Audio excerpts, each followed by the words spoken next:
So this is going to be a quick demonstration of the use of the domino cutter. The domino cutter by Festool is the one we've got here.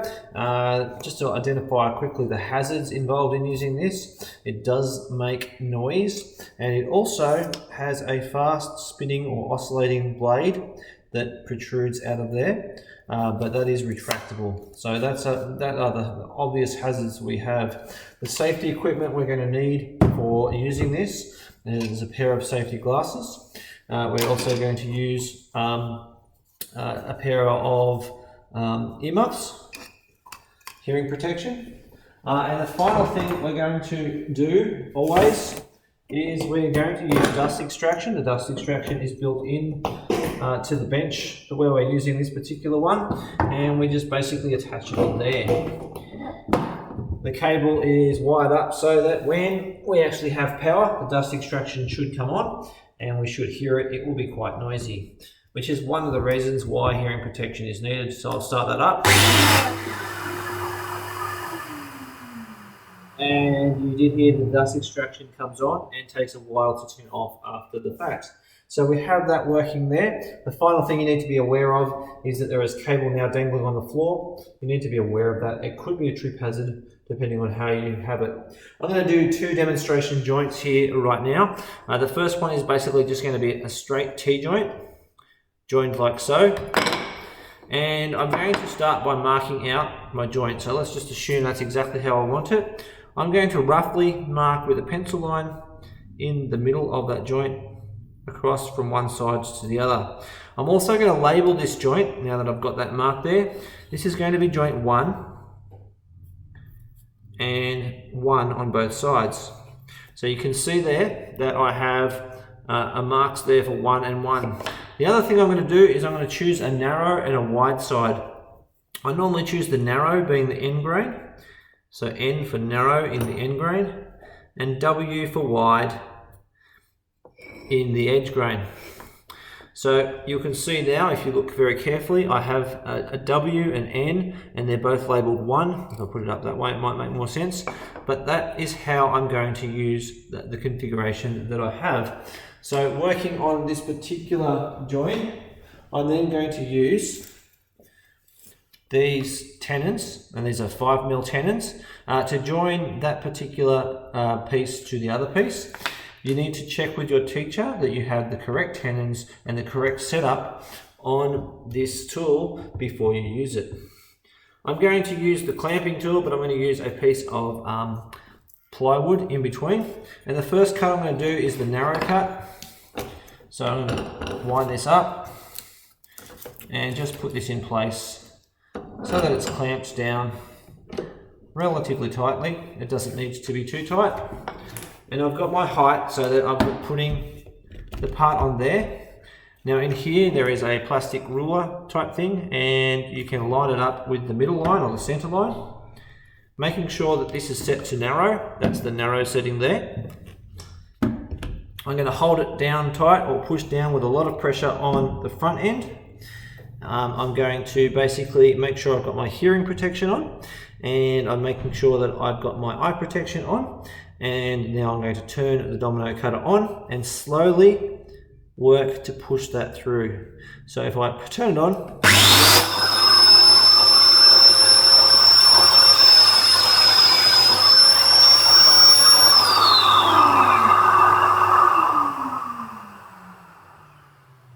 now that I've done that, you can see that I've actually cut a narrow tenon.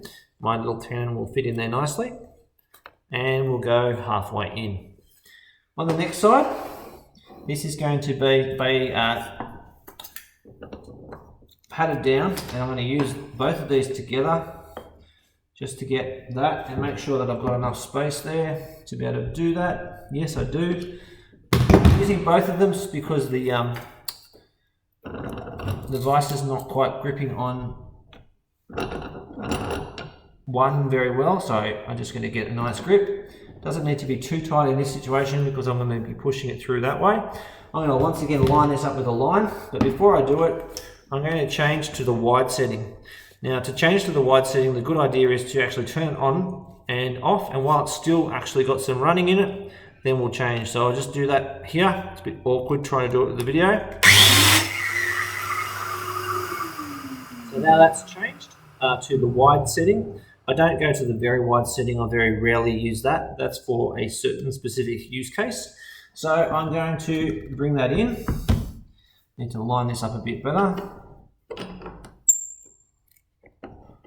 It's always a good idea to make things as perfect as possible. I'm lining that up on the middle line. I'm putting pressure down here so that it's sitting straight.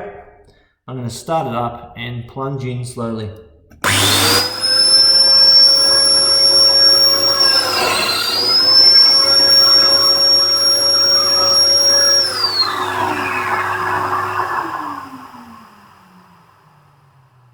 Okay, so now that I've got that happening, my joint is done. I should then be able to put that in.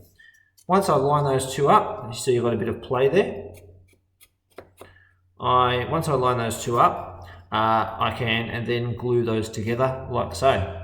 Now, if you're going to be really adventurous, you can actually make them both narrow and put them together. As long as your marking is really, really good, then you'll get that happening. Let's do them on the other side. So I'm going to pull this tenon out and we're going to do some side joining. So we're going to join two pieces of wood side by side. I'll do it around this way.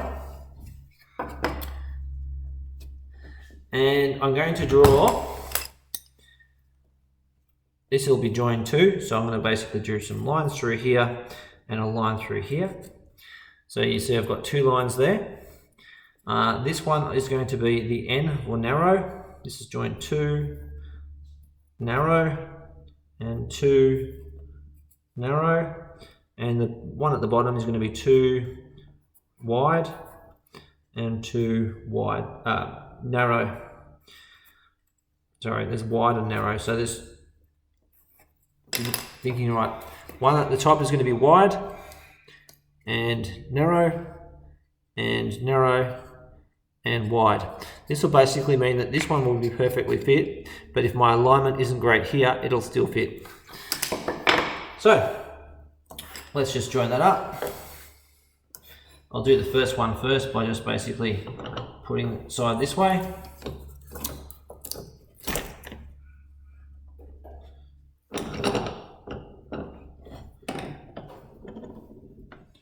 Okay, so my first one is a 2W, so I'm going to set this to wide while it's started up. So I'll hold it in place, set it to wide, and then start it up.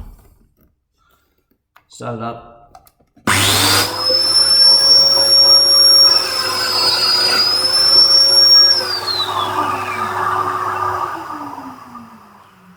The next one is going to be narrow, so I'm going to move this along over here. Now, I'm going to do it unclamped. You need to do it clamped, but I'm doing it unclamped for the purposes of the video. You really need to do it clamped. This one's going to be a narrow, so I need to change it before, while it's running, but before it goes in, I'll change it. So I run it and then change it and then plunge in.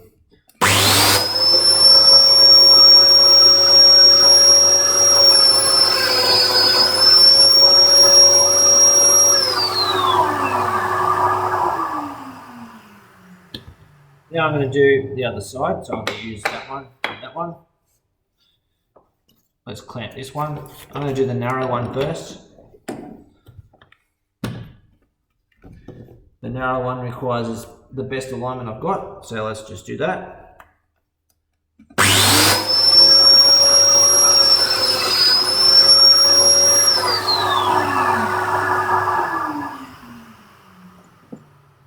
And now I'm going to do the wide one. Once again, I normally move this further this way and clamp it, but for the video, I'm just going to do an alignment there. Remember, I'm going to turn it on, I'm going to change it to wide, and then, so turn it on.